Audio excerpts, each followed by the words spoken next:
In March 2012, the port town of Mombasa in Kenya honoured the late Yusuf Karim by naming a road after him. The Yusuf Karim Road became one of the few roads in Kenya to be named after a sports person. Who was Yusuf Karim, and why was he honoured this way? Yusuf was the son of Ahmed and Sharbano Karim, recent migrants to Mombasa from Kutch in western India. My parents first came to East Africa in 1926. They came here as people from there were coming here. I think there was a green pasture in Africa here. And most of our Asians, especially our community members, I remember, started coming to East Africa. They stayed here for a few years, and then again, I think they went back to make sure that they wind up there and come back here. Then when they went back to Mumbai, that's where Yusuf was born in 1935. Ahmed Karim returned to these lanes of Mombasa's old town in 1937. By this time, his family had increased to include his sons, Ghulam Ali, Hussein Ali, Akbar Ali, Sultan Ali, Yusuf and Pyar Ali, and his daughters, Marzia and Fatima.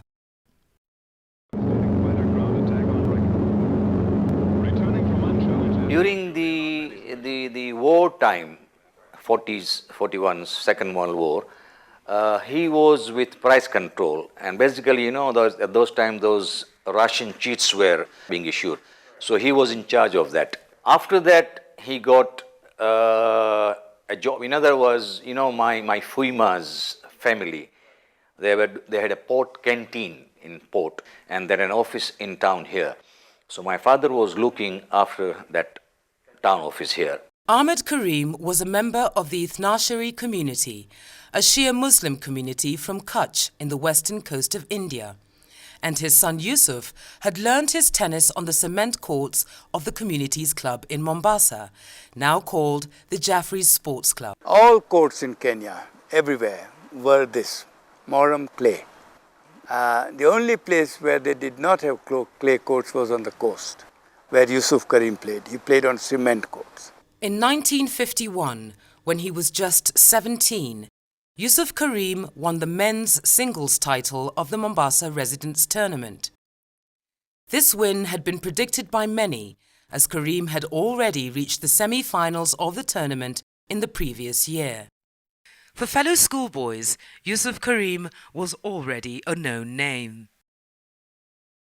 I was playing in my Aldina school. He was in a technical high school. So we used to meet on a cricket pitch. He was the best cricketer among our opponents. As a batsman, we were only worried about him. Once we get Yusuf Karim, the team is busy. We will walk through the team. He was captaining the Mombasa schools, and I was captaining the Nairobi schools. And they used to have in those days triangular, Kisumu, Mombasa and Nairobi. So he captained the Mombasa side and we played against each other in Kisumu. Here was the new tennis champion of Mombasa, Yusuf Karim.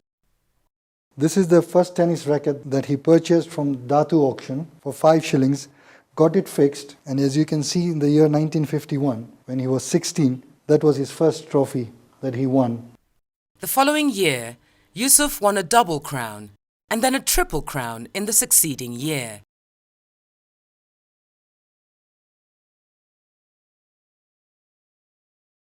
It is really very pleasing to be reminded of one's childhood and of one's boyhood by a young man who was not born then, but his father was a good friend of mine, and we both had the notoriety of going late always to the school, and we waited for each other. If Yusuf was there late, he waited for me. If I was late, I waited for him. And the headmaster, when they saw the two, he turned his face as if he did not know. We only pitied those who were punished. But in any case, it is true. But you must not think that I was good at sports. My field was different, Yusuf Bhai's field was different. Yusuf Bhai remained course champion for 25 years. And I had just had a slight impact upon Mombasa as one of the so-called good orators produced by the school. Debaters, and so on. वो दिन गए जब आतिश जवां था और जब पसीना गुलाब था. As my senior at Technical High School, he was greatly admired by his fellow students, the teachers and the principal at that time, Mr. Andy Patel, because of his prowess in sports. There were two such persons at Technical High School who enjoyed a lot of respect from the students, the staff and the principal of the high school. One was Mr. Askar M.M. Jaffa, who was a great orator, and he rose to become the world president of the international community. The second one was Yusuf.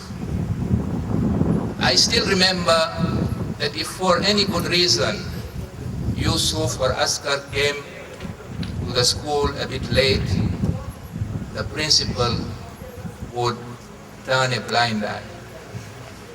A secondary student becoming a course champion, it was a big honor.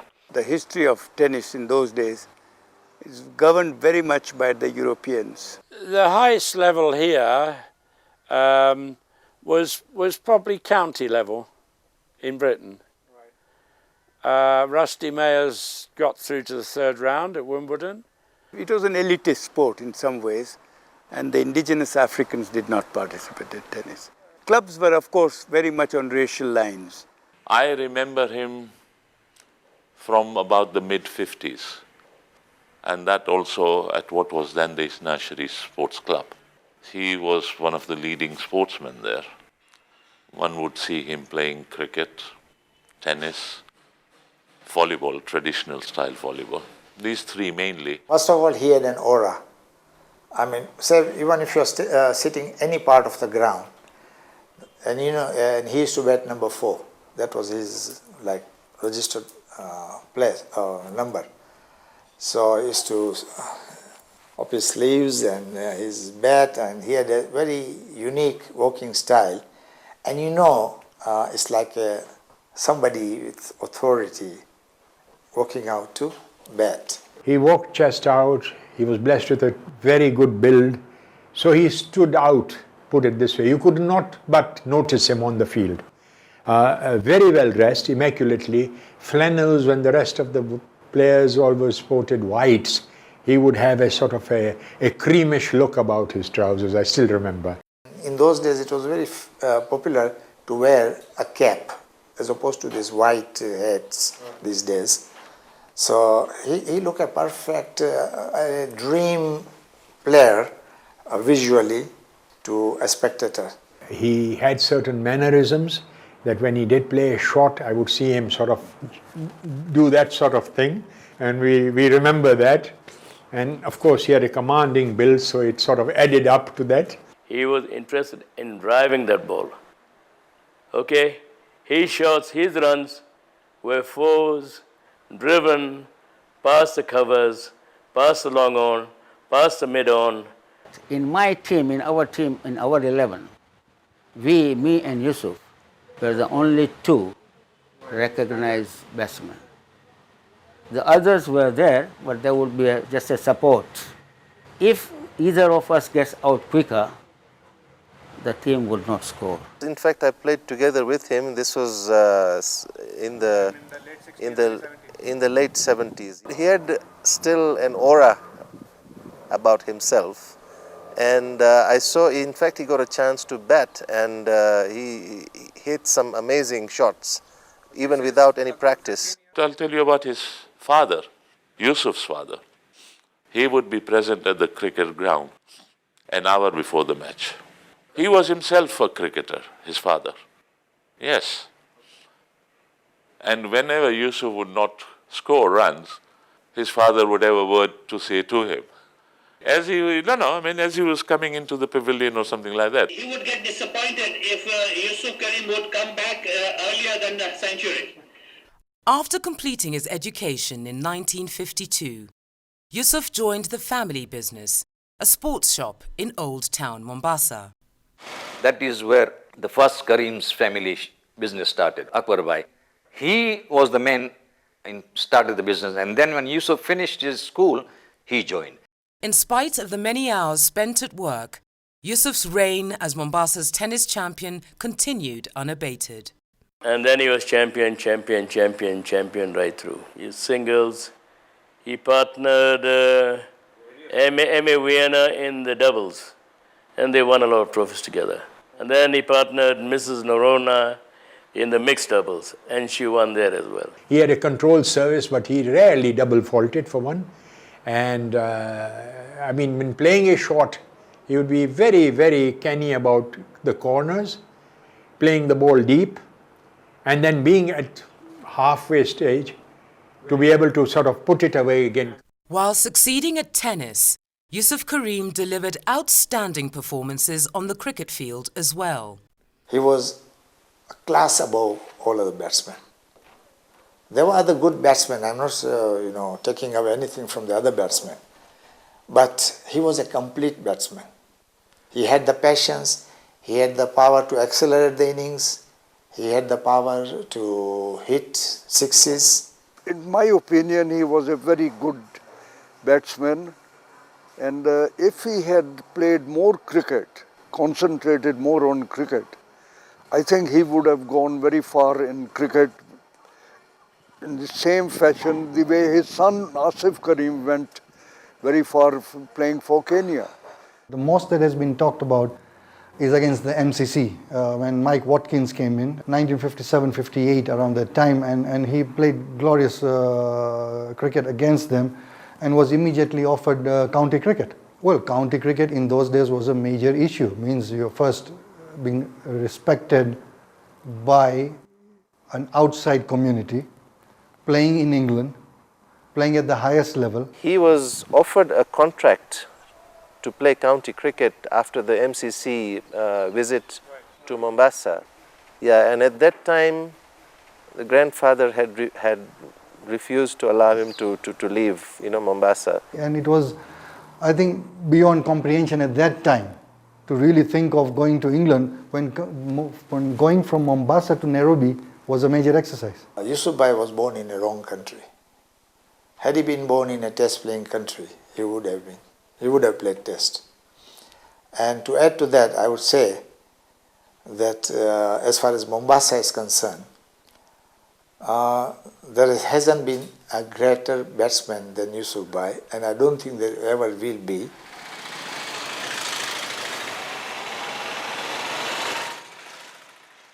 He moved on to have his own shop, I think it was in 1957 or 58. So the sports shop and a little bit of insurance was being done because he was very well known. But up to 1975, the shop was the main business. One day when I went to buy a cricket ball, he said, "What do you do?" I said, "I'm an all-rounder." So what do you bowl? I said, "I bowl left arm." So good. He said, "Okay, I'm giving you this ball and I'm making a note here, but if you win the game, then you don't pay anything." So we won the game. That gives us an impetus.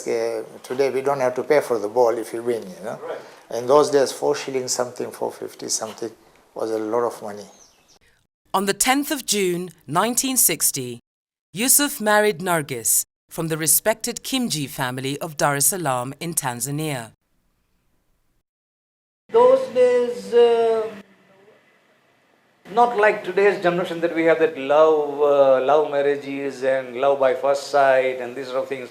It was sort of an arranged marriage. ने किसी ने बोला कि लड़की अच्छी है मेरे husband को ने तो फिर इसने कबूल किया फिर हमारी एंगेजमेंट हुई फिर जून में शादी हुई 61 में आरिफ बोर्न हुआ May 3rd. In spite of being married to a famous sportsman, Nargis Karim never got a chance to watch from the stands when her husband played tennis.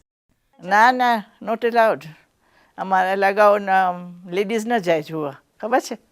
However, Nergis Karim found a way to watch her husband play by peeping through the thatched boundary wall of the Mvita Tennis Club.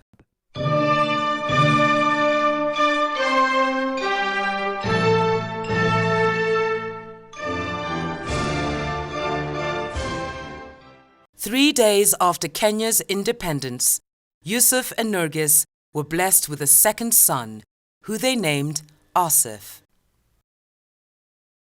Yusuf's winning streak continued at amateur tennis, but it did not provide an income for him and his growing family. નથી પડી कुछ में આપણે જઈએ ને આ ખપે મને શોખ ન હોય ત્યારે નતા પૈસા સાચી વાત છે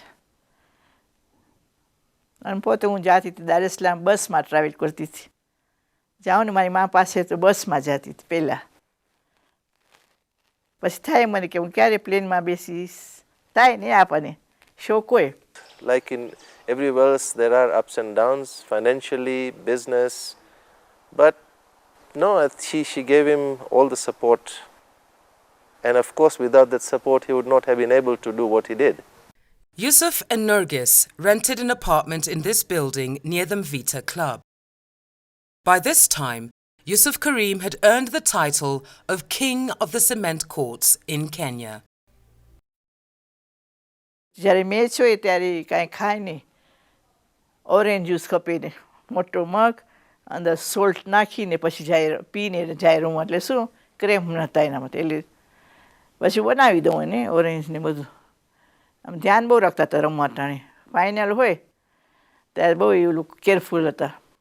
There were times that he used to cramp up and wriggle in pain and quickly have a drink with salt in it, and he had salt tablets, but mostly just salt and mix it in the drink and have it. Yusuf played tennis at a time when Asian players encountered signs like this. Ironically, he had defeated the top European players of the day and was well respected. First time, you met this guy with, he's fit, pretty dark-skinned, very good pair of legs, stocky legs, and he could run forever. Yusuf had played cricket for his club since 1948 and was Mombasa's tennis champion since 1951. But it was only in 1965 that his home club, the Jaffrey Sports Club, named him Sportsman of the Year. However, that same year, Yusuf retired from all forms of cricket. There was talk that he'd even left the Jaffrey Sports Club. Justice was not done to him in cricket. As a batsman, he deserved to play. I would not know honestly, very honest with you, the reason why, but he's played very less representative games. Like especially the Asian European that we used to play. Coast Asians versus Europeans. More than the club, I think it was the people who were in the selection committee. Even if the club fought hard, but if the selection committee had their there were 5 selectors in those days, I think, and if the 3 had already ganged up, then the worst part was every selector, you ask him individually, would say that Yusuf would walk into any side. So for me, the enigma was, then why he's not in the side? There was some real politics being played in the club because he was on top and he was a very sort of firm believer in discipline and this one. So a number of players were against him. Jealous, you would call it jealous. So he thought that with all these things, let me leave cricket. I would rather prefer not to comment on that, please, if you allow me to. Absolutely, you know best what to talk and what not to talk. Yeah. Okay. But he did surely retired prematurely. Did he have more cricket in him? Oh, definitely. He had a lot of cricket in him. He had mixed feelings on his memories on cricket because you must remember in those days you play for a community club. And sadly to say that really he didn't have much support from his own club. And when I compare this with Chandrakant Patel, who used to play for Coast Gymkhana, being from Mombasa, having said that they are treated second-rated, had huge support from his community, had huge support from his club, went on to captain the Kenya team when they went to South Africa in 1956. Now here is Yusuf Karim, who is regarded one of the great batsmen the coast has produced. In his short career, scored over 18 centuries, was a regular feature, yet he didn't get much support from within his club. Could Yusuf Karim have left the Jaffrey Sports Club? If you thought of moving, the pressure of the community on the individual and the family was too much. If you are a good player, you could not leave the club.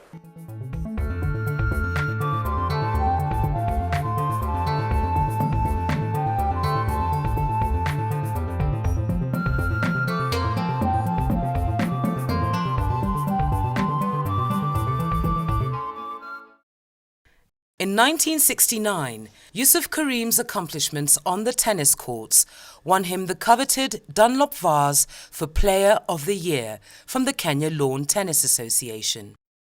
In spite of their differences, Yusuf led Jaffrey Sports Club to victory in the Macmillan Cup in 1972. In Mombasa, it's only the Jaffrey, JSC, who has won that trophy. And that was with Yusuf Karim being our captain. The distinct memory I have is for the 1974 Davis Cup in Nigeria, where they went to play on cement court. Unfortunately, he was not selected. But he was a great sportsman. He never complained, and he said he accepted the situation as it was. And funny enough, 6 months or about 8 months later, there was All Africa Games in Egypt, where the surface was maram, which he was not very, very familiar or very strong in compared to the cement. And then he gets selected. So he was even debating whether to go or not. And obviously, as a young guy, I just wanted him to be everywhere. He partnered Jane Davis, who was one of the top players in those days, and they were paired as mixed doubles partners. And in the men's doubles was Nalin Shareta, who was his very good old friend, and of course the singles. So they did very well in the mixed doubles, having finished as bronze medals. Meanwhile, the junior Karims, Arif and Asif, had started to play tennis at the Mvita Tennis Club. Asif and I used to go and just knock the ball somewhere in the side courts over there. Asif was about 7 or 8 years old. He and his elder brother Arif, they used to come with these small rackets, and they would always play on the last court. And those two brothers always used to quarrel. Every time they quarrel and then they walk out of the court. This guy says the ball was out. The other brother says it is in. Coming back to the Saturday 4 o'clock tennis, there was another reason why we used to go early. Because I would pester my dad that, at least let me hit a ball against, A, my father, B, a superstar. So, he would kind of knock with me and tease me around and make me run. And so by the time the 10-15 minutes, I already need a drink. All the while, Yusuf still maintained his business of Karim's Sports House. In my involvement with the Red Cross, he on many occasions would give a donation from his sports house, Karim's Sports House, some shirts for football and footballs themselves and other equipment.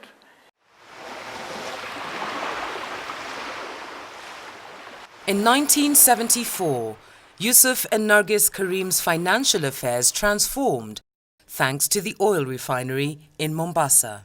એટલે advertisement આવી paper પછી મારા husband try કર્યા મેં અમને મળી 74 માં. When we got that contract, Mom had to get involved because she was an excellent cook. And he was running the shop, but he was also involved in taking her there. They used to split the time between the shop and the canteen. And slowly I started getting involved also and going with her on Saturdays sometimes. Every day, I think they had to supply tea, about 200-250 cups in the morning, and coffee in the afternoon, the same number of cups. And then a lot of staff would come and have lunch. During those days, for a lady in our community to work wasn't that common. A lot of eyebrows were brought up. But my dad and mom were very focused. They were interested to make a life for themselves and for their children. The canteen business actually gave a financial boost to the family, and things started to get better financially. By this time, Yusuf Karim's body was showing signs of wear and tear due to a lifetime of playing on cement courts. For cement courts, there are special shoes with special padding. So your knees, the jerk that you get is not that severe on your knees. We didn't know that. We had very little knowledge. We would just play tennis as just to go and play tennis. A couple of years before, he was not very keen to continue because he had elbow problem and had knee problems, because of the wear and tear and the lifestyle and all those other things. But I distinctly remember pushing him. I said, no, you've got 2 more years, you have to get to 25. You are able and capable. And I used to keep on, if you can use the word, pester him, that I didn't want him to retire. I said, you get to 25 years, then yes, you retire. Whilst his reign as champion continued, Yusuf turned his attention to up-and-coming players by organising tennis tournaments for junior players. I said, Dad, why doesn't the coast organize a tournament? And he was actually actively involved at the time, and he said, why not? And then he took it up from there, and that's how the whole thing started. I think it was called the Mombasa Junior Tennis Championships at the Mvita Club. And that's where I went down with a whole group of boys and girls from Nairobi. That first tournament I played, and in the finals I beat the top Kenya player, under 12, was Ian Karanja. So I remember it was a Sunday morning finals, 9 o'clock start, and there was a huge crowd supporting. And so I think that was the beginning of sense of belief. In 1977, Yusuf Karim played his 25th final of the Mombasa Residence Tournament against his eldest son, Arif. He was actually deciding not to play in that tournament, but his friends and us, of course, were pushing him to do it, and he actually took match by match. And in the semis, he actually was on the verge of just saying, no, I can't carry on anymore. And we said, no, Dad, come on, do it, you can do it. Because it was a 25th, we actually urged him on, and he went on, he made it through to the final. I witnessed that match, and the match was good, and of course, it went into a 3-setter match. He had the guile and the wisdom and, of course, the experience. I was just a 16-year-old kid. I had stamina, but he had the experience. The person must be something, right? And for 25 years, so even if he started at the age of 16, when he first won his tournament, now you are over 40, about 43. So just imagine, right? At 43, you are still able to carry what you were doing in your 16 and 23 and all that. He won, and yes, I lost in the finals, but it was worth it. I remember Yusuf by raising his hand when he won that. I can't forget that. Definitely, yes. He raised both his hands with his racket in hand to complete that. I think that's a world record.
Despite their father's retirement, Arif ensured the Mombasa Residence Trophy remained in the Karim family. Oh, he was, again happy, and, from then on he just basically was ecstatic and happy every time Asif or myself did well.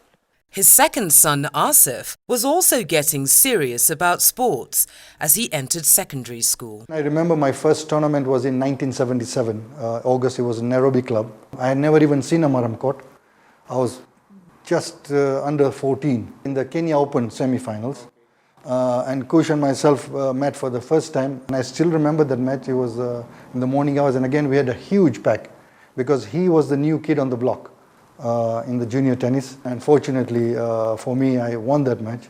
And then played the next national champion, Dele Young, who again, we're still good friends since those days. And I won that tournament. So my first tournament in Nairobi, in the Nairobi club, I won under 14, and then the Kenya Open under 14. His biggest asset was his mind. You know, at that age, all of us were all these, you'd like a youngster, have all your flashy shots, but Asif wasn't so much into the flashy shots. He would use his mind and he understood the game well, and he read the game very well. In 1979, Asif won the Mombasa Residents' Championship when he was just 16, matching his father's record at the same age. Just like his father, Asif was also beginning to excel at cricket. Asif was then selected for the Kenya cricket team. In 1979, we had a Zambia Metropolitan Club visiting Mombasa. In such matches, the club would invite 3 or 4 big players from Nairobi. The big players that came in was Zulfikar Ali, Azhar Sheikh, and Bob Musa, who used to play for Sarali Club, and there were mega names in the country at that time, especially Zulfikar Ali. Now in walked in Mr. Tarzan Patel. So I spoke to the captain. I said, look, do you have somebody who can just throw a little ball in the air, you know, somebody left armer? He says, we have a young boy here called Asif, but he doesn't bowl for the team. I mean, he's just a guy who bowls for the second team, and he comes and plays in the nets and he bowls occasionally. So I said, I don't care whoever it is, just bring him on. So he threw the ball to Asif. So last over before lunch, he tosses the ball to me. So, you know, obviously they set the fielding up and everything is there. To annoy Mr. Patel even further, I set a field for Asif, and Asif looked at me and he didn't know what was happening. I sort of set a field where we crowded him. And Tarzan was not used to this, you know, because he used to hit big sixes, and, you know, the minute he would walk in, he'd expect the field to spread and all that. So I come in and bowl the first ball, and Zulfikar Ali stands in the slips. You know, that was his position.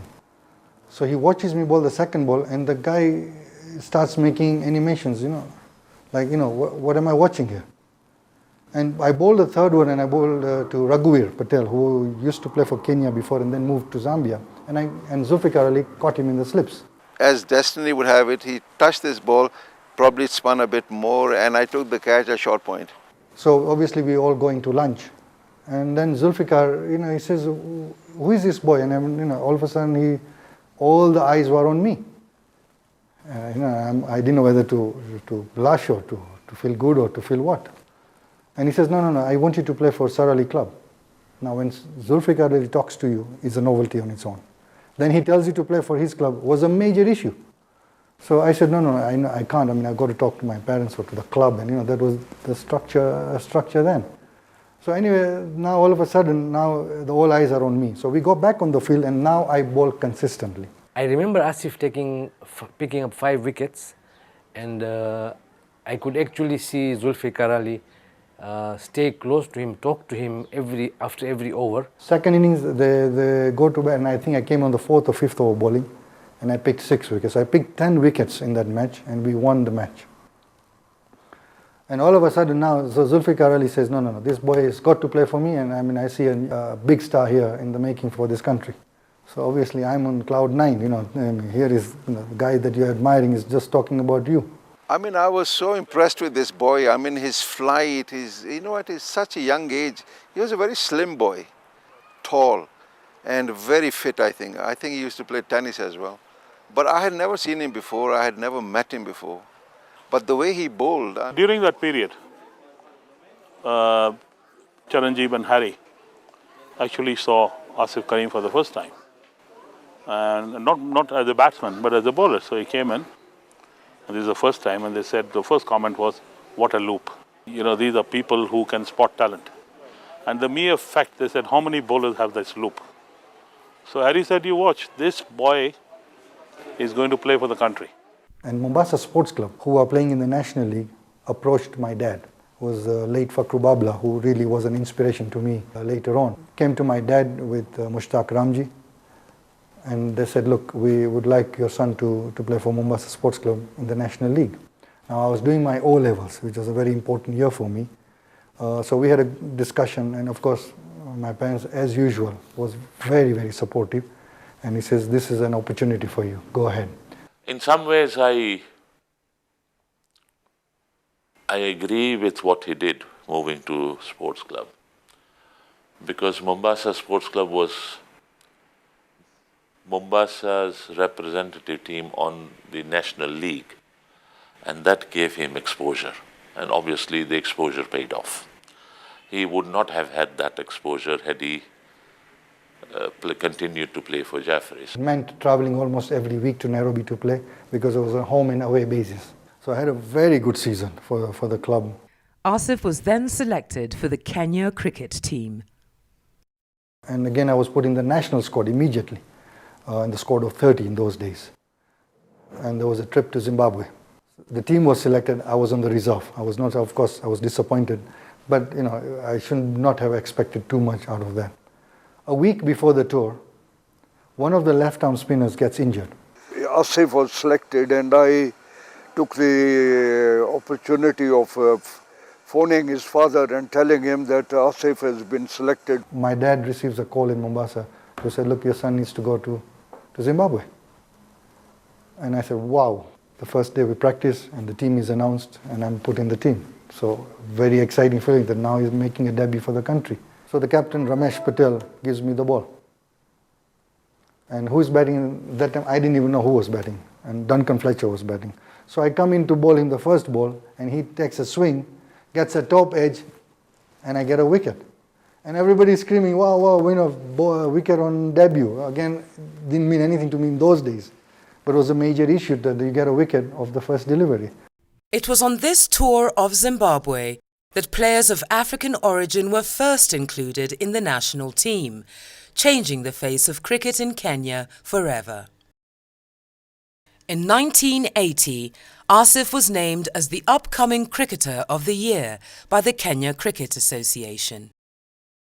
By this time, Asif had established himself as a force in junior tennis. His crowning glory came with his victory in the Bjorn Borg Trophy. Bjorn Borg Trophy is something that's played once a year, where the top 16 juniors are the top 16 of the country play in a singles tournament. After winning the tournament, I got the opportunity to go to Europe to play the ITF junior circuit. In 1981, Asif was named as the Sportsman of the Year by the Mombasa Sports Club. It was the third honour that year. Shortly afterwards, Asif was accompanied by his parents as he played in the ITF junior tennis circuit in Europe. He volunteered to be my manager coach for this trip, and my mom joined on that trip along. So we went on this trip to Europe, where we had to travel to Germany, Belgium, Italy, France, where I fortunately managed to play the French Open in 1981. And I must admit that it was a huge eye-opener for me to realize that the standard of tennis that we have in Kenya is way, way low. I was outplayed in all the matches. I lost in first round in every tournament. Now here is a young boy who lived in his cocoon in Mombasa. The highest he went to was to Nairobi. So now you're going to a world, and then you realize that there's a huge world out there. Upon returning from Europe, Asif left for further studies in the United States of America, following the path of his elder brother Arif. Tennis has been a very strong feature in our family. My brother also was a tennis champion in Mombasa, and then I followed him. And both of us, due to tennis, managed to get a 4-year tennis scholarships in the United States. As I was finishing, I talked to Mr. Farquhar about Asif, got his information and records in, and fortunately he also got a scholarship over there. It's a small town, Lake Worth, about an hour's drive from Miami. The teammates we had were cosmopolitan. Soon after joining college, Asif realized that he had to overcome some financial challenges. I knew the challenges my parents were going through, so where is an area that I can raise some money? And then an opportunity came with one of the person that I was coaching, and I said, look, I need to, see if I can get some work. I'm eager to earn some money. So she organized a job for me in a vegetarian restaurant as a busboy. In America, a busboy is somebody who works in a restaurant that after the patrons have eaten, you go onto the table, you pick up all the dishes and you take it into the kitchen.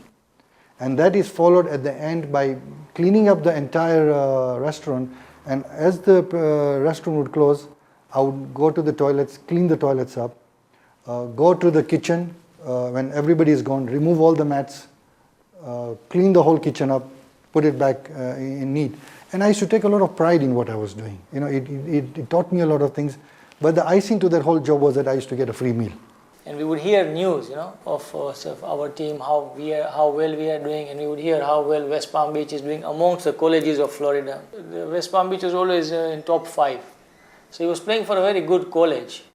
With their eldest sons away at university, Yusuf and Nergis Karim completed the Hajj pilgrimage in 1982. As you start your second year, now you've got to start looking at moving to a university, which would be the third year of a university for a 4-year university. So one of the areas that interested me was insurance. Now, Howard University was one of the very few universities in the US that offered an insurance program at the undergraduate level. So I applied for them, and they were also interested in me because of the tennis. And I was very keen to go to another city. I wanted to go to Washington because, you always hear about it when you are in Mombasa that, Washington DC is the capital of the United States. Howard is no more different than other historical black colleges. 400 years ago, we had slavery, all right? And during the slavery years, blacks could not go to white institutions. They decided that we was going to have our own facilities for education since we couldn't go to white schools. Palm Beach Junior College was predominantly a white school. When I was in Florida, it was predominantly a white school. So as an Asian, as an Indian, we are in the middle, whichever way you go. Unless you go to India, then you are part of the system. But other than that, any part in the world, you are going to be a minority. Asif soon made his mark on the tennis courts of Howard. He even found fellow cricket players in Washington, D.C. They selected a team for Washington 11 to go to Jamaica for a week, and I was selected in that trip. And here is the West Indies that you are hearing about, the Clive Lloyds and the Viv Richards and the Michael Holdings and all that. Now you're going to visit that country. And I remember again bowling to Basil William, who had just played for the West Indies. And again, I don't know whether I'm knacked to get those big wickets, but I got him out on the third ball. On his visits home from Howard University, Asif continued to make headlines in the Kenyan press. Asif celebrated his 21st birthday by getting a perm, in keeping with the style at that time. And I walk into the hairdresser lady, and she says, what can I do for you? And I said, look, I would like to get a perm, but can you explain to me, how this thing works? I think I was there for at least 3 hours. I mean, it was an experience and a half. They put rollers on you, and there's liquids on you, and after I finish the whole saga, it stinks. And then you are told that for one day, you're not going to shower. So I said, but I'm smelling. He says, it's okay, go through it tonight. So the next day is when I shower, and then the whole thing comes out, and then you see a nice little perm on 21. He did change his hairstyle when he came back. I remember that. He did that afro type of thing. Yes, I remember that. Howard, to me, was the defining moment for me on my life. That 2.5 years experience in that university, the tennis that I played, the high level of tennis that I went through, the high level of training that I went through, the people I met, the studies I did. When he came back from America, he was much faster on the court, very fast thinker. He would straight away know how to react to that ball or the point which is coming in. In 1985, Asif permanently returned home to Mombasa and the Mvita Tennis Club. I came back in 85 December after graduating, and I was offered a job with Alico, American Life Insurance Company in Nairobi. I started my job in April, and obviously the cricket and tennis also were simultaneously in place. Asif played with the Kenya team in the 1986 ICC Associates Tournament, where Tom Tikolo became the first player of African origin to lead the national cricket team.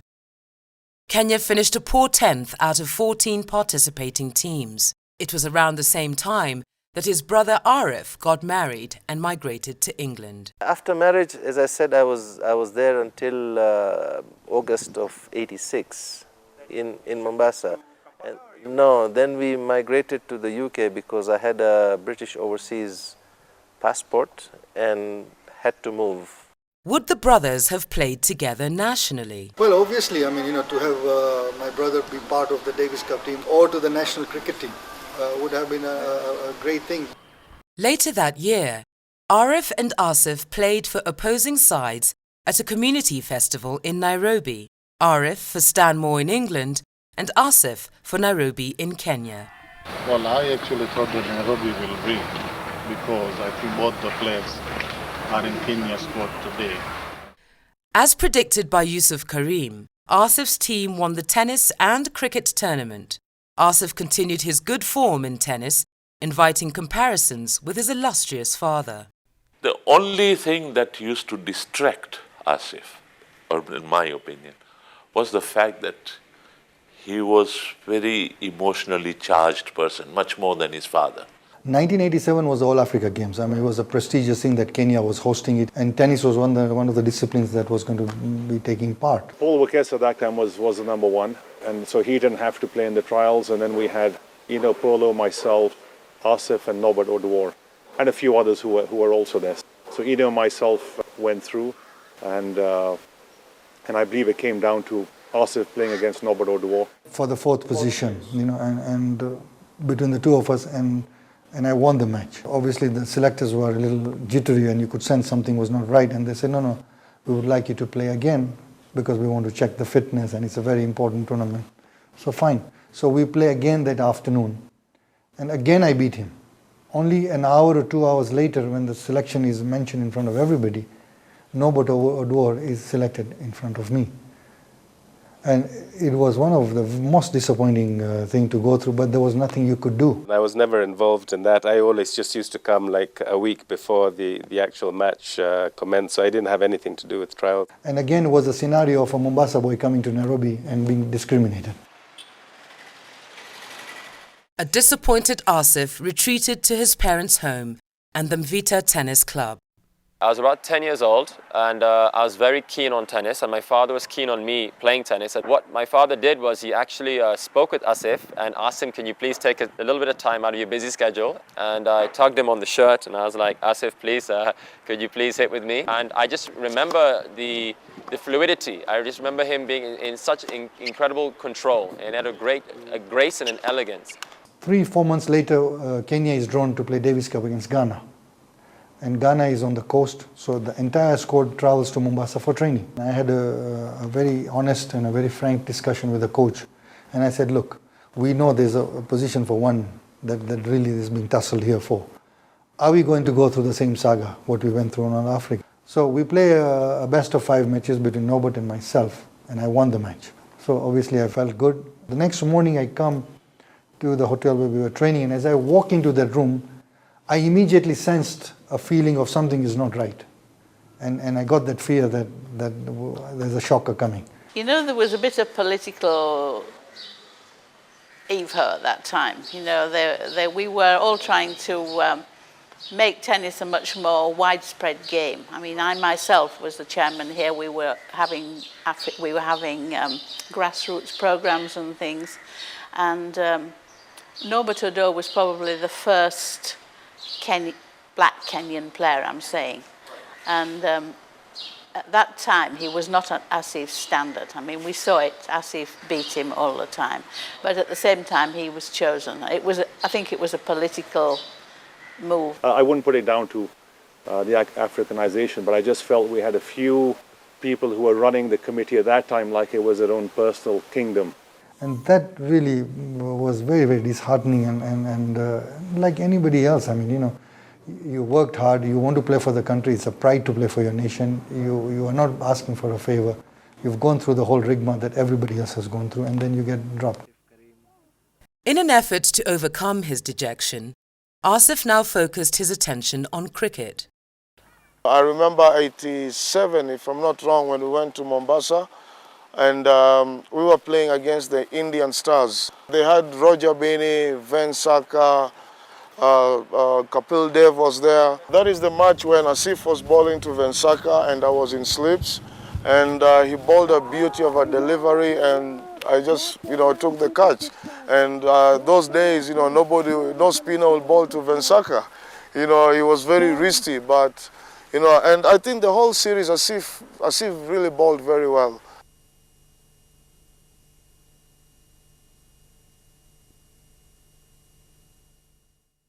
He was my idol.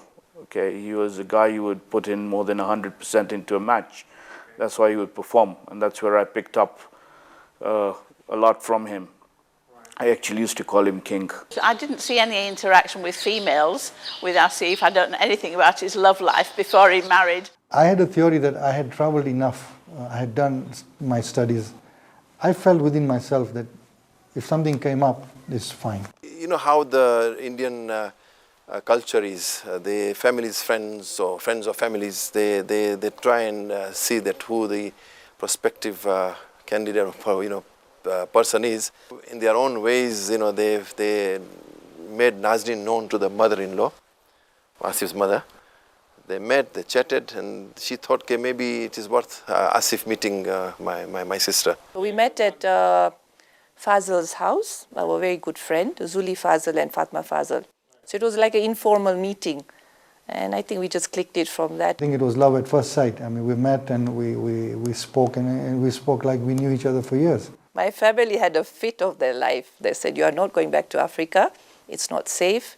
You're not going to get a boy from there. Because of the trauma we had in Uganda, he said, you're not coming back. So I said, no, I like this guy and I think it'll work. So my sister had to convince him.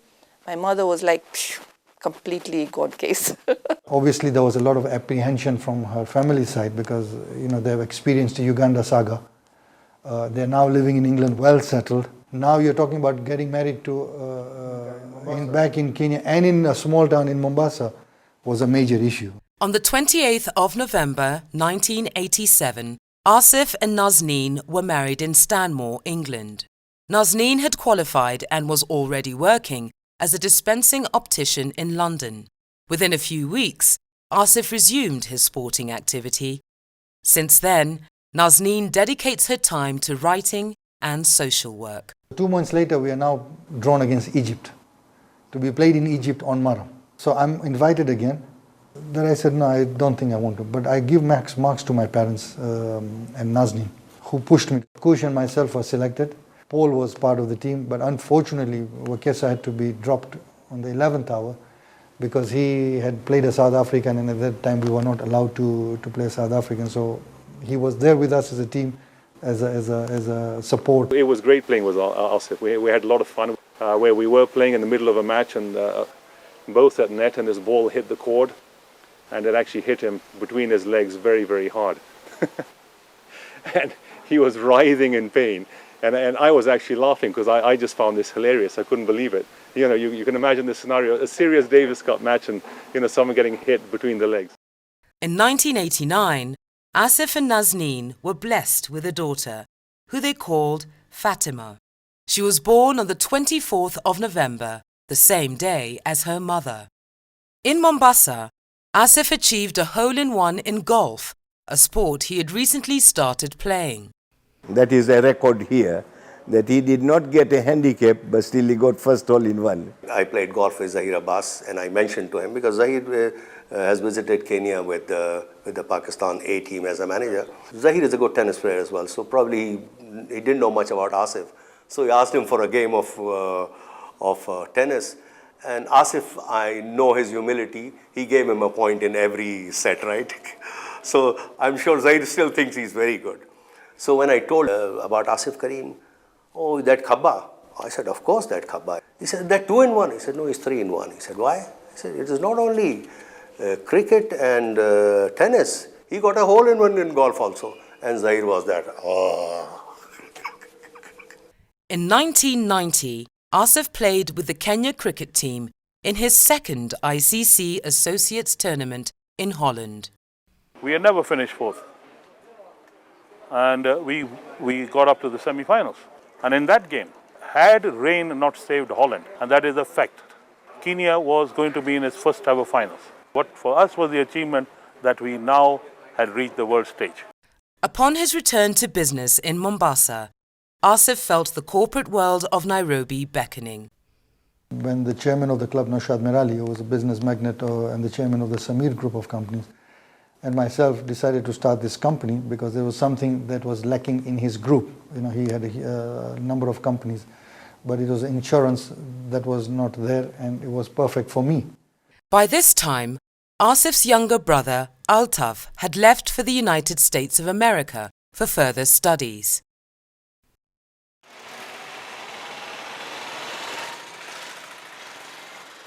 Asif and Nazneen's decision to leave the family home in Mombasa raised much concern, as it also meant leaving their parents.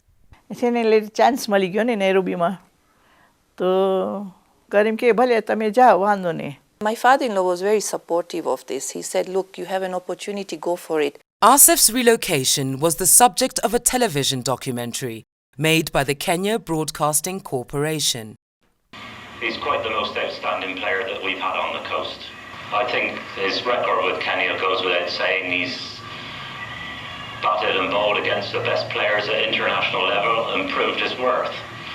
And in my honest opinion, if he'd have been born in, say, Pakistan or England, or he'd had the chance to have gone and played in first-class cricket, although one can never be absolutely certain, I do feel that he would have made an impact at that level, that is first-class level, particularly with his bowling. I think his main contribution is the fact that he provides a yardstick for the junior players. They play each other, they beat each other, they think they're getting pretty good, and then they get on the court against Asif, and they find that they still have quite a long way to go. He's been the champ of Mombasa tennis for the past decade, and all of us juniors have been trying to beat him. But now that he's leaving, I mean, he's left a big gap. In Nairobi, Asif's twin passions of tennis and cricket finally collided. Now here is a final of cricket on a Sunday, and here is a final of tennis, Kenya Open. What do I do? And that same very weekend, we are shifting houses. I say to myself, okay, what I'm going to do, I'm going to go 9 o'clock to the ground as the captain, toss the coin, hope to win the toss so that we bat. So then I go back to Nairobi Club to play the Kenya Open, which would be about 10:30, 11, finish that singles, and then rush back to the cricket, finish the cricket. Not to forget, I was also in the doubles finals, which was at 5 o'clock in the evening. So I go to the ground, win the toss, we go to bat. Immediately I give instructions and I go to the Kenya Open. Unfortunately, the ladies singles got delayed. So the time now is going and every minute was valuable. So then we start the men's singles, and I don't think I was in the right mental frame, and I lost to Norbert Odwar in the final. Rushed back to the ground, and we are in dire stress. We are at about 100 for 7. So I walk in and we are about 143 or thing all out. We go to the field. Aga Khan, whom we were playing against, were now in a precarious position. They were about 100 for 6. I still had 4 overs to bowl. It's now 4 o'clock. I have to rush for the finals. So now what do I do? And I just made a decision that, look, I cannot let my team down. So I went through. Unfortunately, we even lost the cricket match. I go back to Nairobi Club for the finals, and it was the most embarrassing sight when everybody is giving me a horrible look because I'm late, and I felt very disappointed that I let my doubles partner down. But he was okay at the end. Maybe he was just being respectful for me. But I felt disappointed. But it was a day that really went completely haywire. The time had come when Asif had to choose between tennis and cricket. He gave up tennis in favour of cricket. He was a very, very talented player, and he was not chosen for the Davis Cup team. I was disheartened with my own decision on the tennis. I mean, I'm not blaming anybody on that. It was a tough decision. Asif is still fondly remembered by his teammates. It wasn't the power game. And I think this is what Asif lacked. As tennis has progressed, it's become more of a power game. People are more physical, they hit harder, and he had that old game from the 60s, 70s where it was all very nice touch and feel. Well, the reason why it's difficult to beat him, first I think the guy is sort of a tennis genius. I mean, he's quite good, he's quite a steady player. He's fast on the court. Even though he's not that a hard hitter. He doesn't hit the ball hard. But the thing is, he's quite good at controlling the ball. He keeps on returning everything till one makes a mistake. Asif, his game was centered around his ability to manipulate the ball as a craft. Slice backhand, which is possibly the best in Kenyan history. Asif was known that if you hit to his backhand, it's going to be placed in the corner with a fair amount of spin, and it prevents you from doing much with the ball.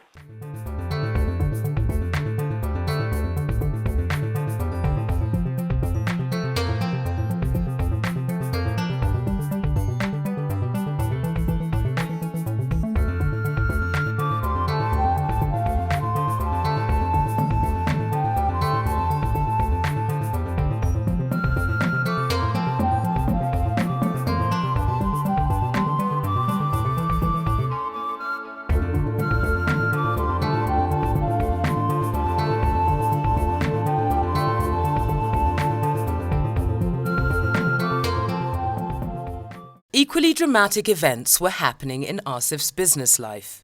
Sometimes in 1993, Mr. Karim bought out the company from Samir Group. I think that was the best decision that must have been made by taking over the company. It gave me a lot of freedom, it gave me a lot of independence, because I've always been an independent person. I'd like to make decisions. When he bought out the company, it's like we didn't have an office. Just as was my office first. So he moved into that office, and which he did well, and then he moved to Loiter House. In 1992, Asif and Nazneen were blessed with a son, who they named Irfan. Since he was born, he was about 1.5, 2. I would be bowling to him, playing cricket with him, because we had a very small flat. He would break windows, vases, and I just put everything away. Asif captained the Kenya team for the first time in 1993, leading them to victory over a test-playing country. I used to be vice captain on a regular basis. So I captained Kenya before I captained club. Those days, nobody talked about him as a captain yet. Primarily because he had not captained, I don't think he did captain his own team. In 1994, Asif helped to procure equipment sponsorship for the Kenyan team for the first time. Cricket equipment being so expensive, a player couldn't buy his own gear. I had a word with AJ Sports. I said, look, we're playing this tournament. It's going to do you good also because we have a good team. So fortunately, they agreed, and that sponsorship at that time was worth well over $10,000. 20 teams came to Nairobi in 1994 for the ICC Associates Tournament. That time, it was do and die for Kenya. If Kenya performs well, if they achieve the status of being in the final or they finish runners-up, they had the opportunity to play in the World Cup. In those matches, the critical matches, we would have 3,000 to 5,000 people, and in the finals, we had over 12,000 people. I have never seen a crowd like that locally. The Kenyan score was 318 for the loss of 5 wickets, with Maurice Kadumbe leading once again with a fantastic 158 not out. Batsman, in comes Karims, balls.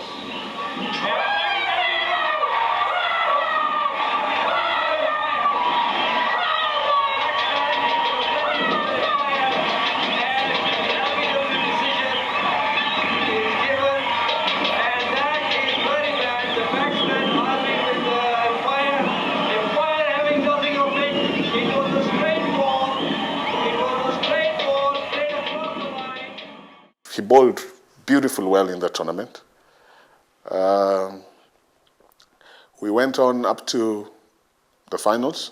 When we crossed the rope to go onto the ground, you could see that this was a united team, this was a one team, and the huge crowd support that we had, and the administration, everybody was clear that the focus is the World Cup. We had a set plan. We are playing in India. So what is the point of going and playing on green wicket in England? You go and our performance has to be that World Cup. Our preparation for the World Cup used to at least go to some other country before your team goes there. As part of their preparation for the World Cup, the Kenya team toured Bangladesh in 1995. When we beat them, we knocked them out of contention for a place for the World Cup. So it was sort of like they wanted us to go to their own backyard and pay us back.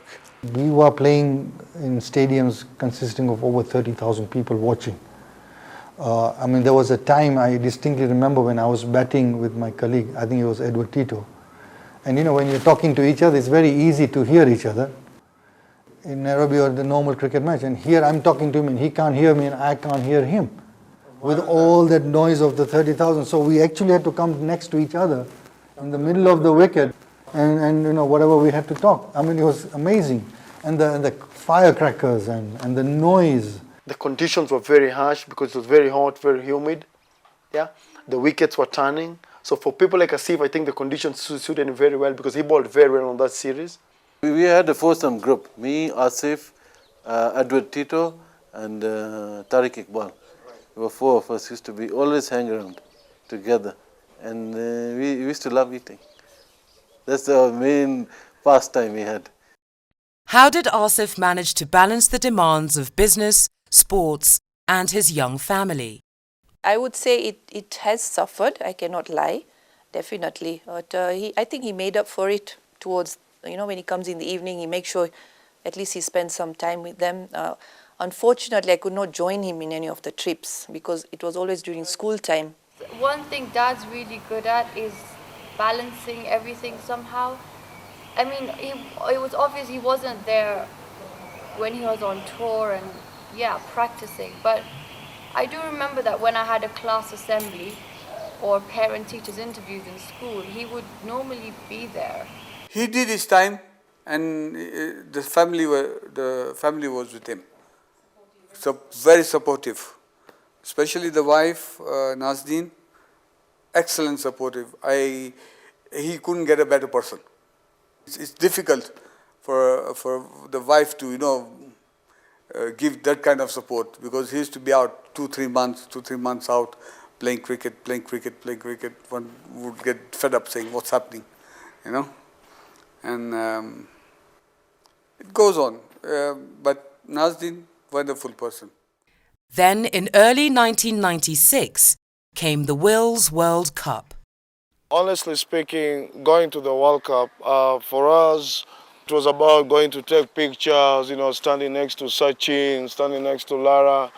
Yeah, this is the World Cup. You know, it's our first time, you know, taking part in such a big event. We were playing India in a big names, Azhar, Sachin, Kumble, Srinath, Prabhakar, and we were playing in Cuttack. Huge full house stadium. It was my 10th over and obviously he was on 99, so Maurice and myself said, you know, let's try and put some pressure, but you know, we are also asking ourselves that what pressure are we going to put on this guy when he's on 99? I mean, he scored these runs so fast. So we said, let's be a little adventurous. Oh, they've asked a question. Everyone's holding that up and they cannot believe it. Well, I'd like to see that replay. Well, the Kenyans definitely thought they'd got Sachin Tendulkar here. Must have just come off the bat, but definitely the decision going in favor of the batsman. I come in to bowl the first one, pushed it a little bit, and there was a catch on a bat and pad. And we made a huge appeal, you know, I mean, and there was a huge uproar in the crowd. And I can't remember the umpire's name, but it was a Sri Lankan. And I mean, it was deafening noise, you know, and now here is Sachin Tendulkar getting his first 100 in a World Cup. He's on 99. We are in India. I'm bowling the first ball, and of course the umpire gets a not out. He was out, he put in a edge at 99, caught by Hitesh Modi's short leg, he was out. He says, he turned around and he just smiled at us. He says, umpires have to give me out. I can't walk.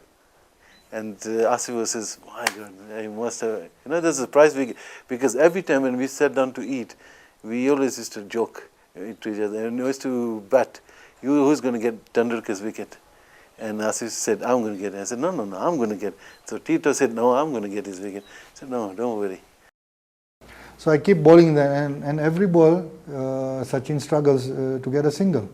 And I end up getting a maiden, and it was a very, very good feeling. Thinking back, you know, it brings a smile to my face that it was our debut and we actually managed to make the Indian press go against their own players, that if Kenya could do this, you know, what about these other teams? Again, Australia was another very hot area. We played in Vizag, Visakhapatnam, and I mean, it was extremely hot. Well, it's in the air, this will be caught. Oh yes, he's got him, easy. Ian Healy goes for 17 from just 11 balls faced, and it's 301 for 6. Again, he's going for that offside. In goes the throw, and it hits the stumps, and that's beautifully fielded. Stuart Law knew he couldn't get there. A 35 from 30, that's a nice little pipe opener for him. Nice, beautifully hit by Stuart Law, and just out of reach. And on the bowling side, Glenn McGrath is another one who's well versed in the one-day game. Asif got injured that match because Asif fell and hurt his knee, and he really struggled then after that. Again, we were not disgraced because I believe the Australians at one point must have been sweating. West Indies, we batted first and scored, I think, 163 or 167. So I remember I had already injured my leg very badly, I mean, against the Australians, but I was pushed to play. And that, you know, kept me in a position where I would not have to do much running. So I remember at lunchtime, as I was stretching, and I was with Tito and Tariq, and I said, look, I mean, why don't we each guess how many overs these guys will get the runs, because it's only 166. So, you know, everybody gives their own numbers, and so we were just joking around. Raja Bali and Martin Suji opened the bowling. Bowled, great ball by Raja Bali, and Richie Richardson is out. And then the third ball.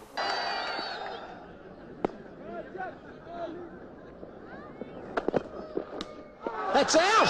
That is out! Brian Lara has been dismissed. It bubbled around in the gloves of the wicketkeeper, Iqbal, but Brian Lara once too often flirting outside that off stump, and aren't the Kenyans happy? Obviously, they don't want to take any kind of a chance at this stage.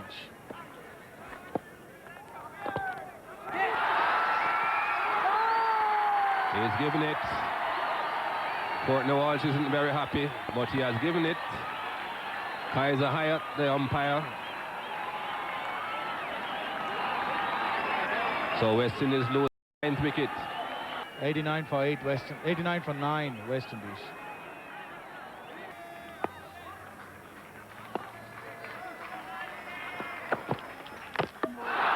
And that's it. Inside edge onto the stumps. Cameron Coffey goes. That's the end. The Kenyans are elated. They are dancing. All of them collecting stumps. Well, not all. There are only 6 stumps, and they have got to leave the stump camp. So there are only 5 stumps to be collected. It was very, very interesting, because especially for us, in quotes of being of African origin, because we always look forward for West Indies. It's like we were always adored West Indian cricketers, and for us, beating them on the... It would have been great for them if they had beaten Zimbabwe. They would be sure of qualifying for the quarterfinals, Chris. There was excitement all over. I mean, even my pain had gone, because, you know, we did a round of circle, and I didn't even realize that my pain is gone, because I was jogging along with the team. We were in an ecstasy. At the time of the victory, remember, people were working.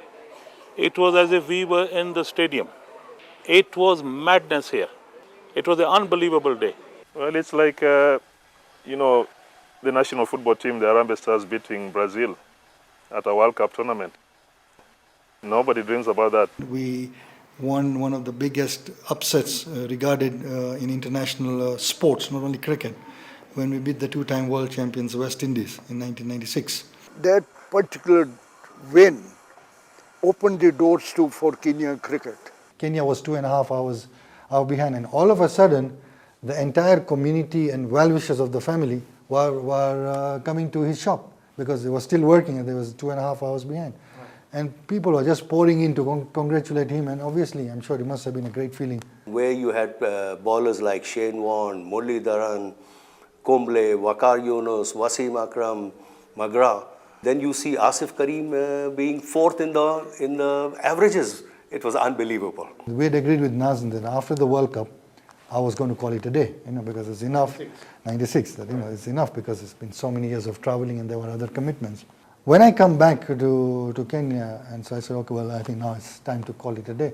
She says, no, continue. There's no need to continue because the feeling was so good. But on a sad note, I think this is where the KCA did not take the opportunity. This was the second great opportunity to have taken cricket to a new level. But they should have, at the same time, made the administration professional as well as create a good developing structures, because the Tikolos and the Odumbes and the other players are going to phase out over a time. What's coming in? After the World Cup, Asif and Nazneen went on the Hajj pilgrimage. Upon returning, Asif opened a new office for his company. But how did Asif's business manage in his absence on these long tours? Actually, before he left, he used to tell us to work as a team. It actually functioned because there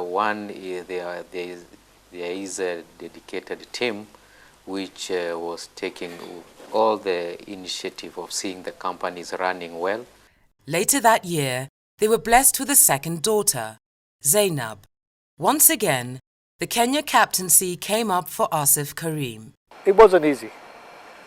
Asif, on merit basis, there was no question about his merit to become a captain.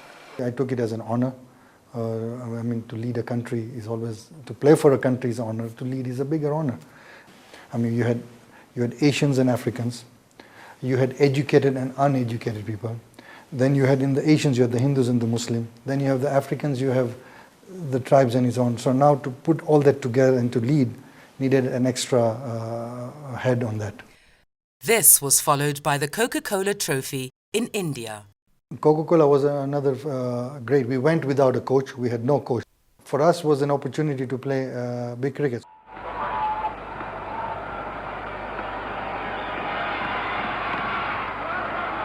And Mohanty's ball, a good line.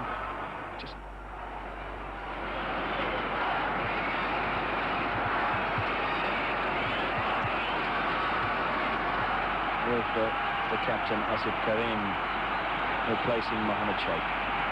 Exhorting Dravid to his 50.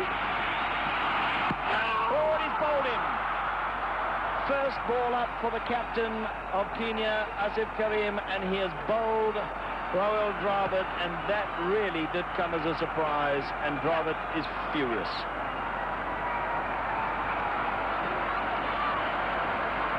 It's going to be miserable, and this is really unfortunate.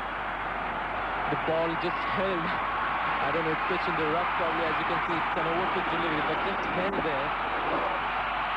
Rahul, who was well said, went for his favorite on drive.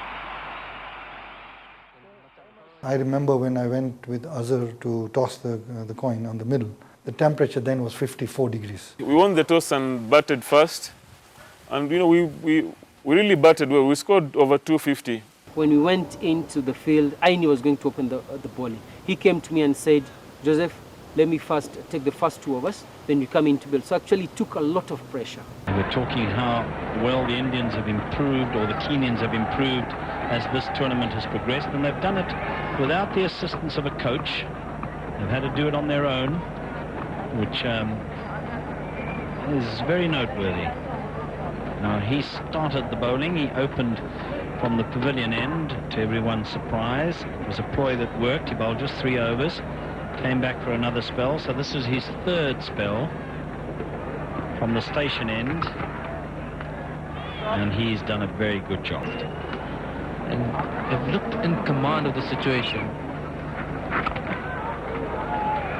It's knocked away on the onside for a single.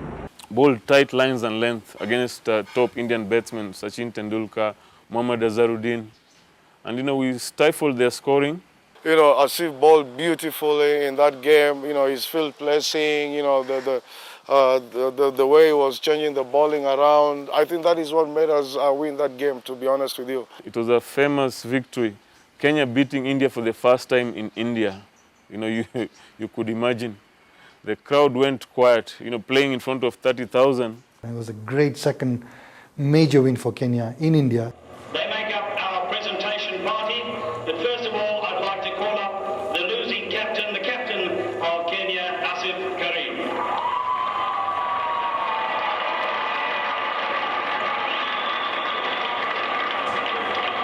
Asif, disappointment for you today? Well, disappointment. We were playing against a very formidable side, and I want to congratulate the Indian team for winning the tournament today. I would like to take this opportunity to thank BCCI, and I think I'm talking on behalf of Bangladesh also, for having invited us here and to give us this opportunity to play this big tournament. The team returned home to enjoy a spell with their families before the MCC Tour of Kenya. In March 1999, Asif led Kenya to their first ever victory over the touring MCC team. Soon after, the big test of the ICC World Cup was held in England. We are now going to England in late spring, early summer. End of April, May. The conditions are extremely tough. The preparations were here in Kenya simply because the association had no money. We used to rely on our spin attack. From the 50 overs, over 30-35 overs were controlled by the spinners. Now here was a case that was not possible. Because your fingers were numb because of the cold. So that's why you needed to keep them in the pocket at, you know, most of the time, or, you know, keep on blowing onto your fingers so that, you know, you keep them warm. And now two of their frontline bowlers are injured. It could be a very tight contest, this one. 27 years of age, born in Nairobi, made his debut against Kandy.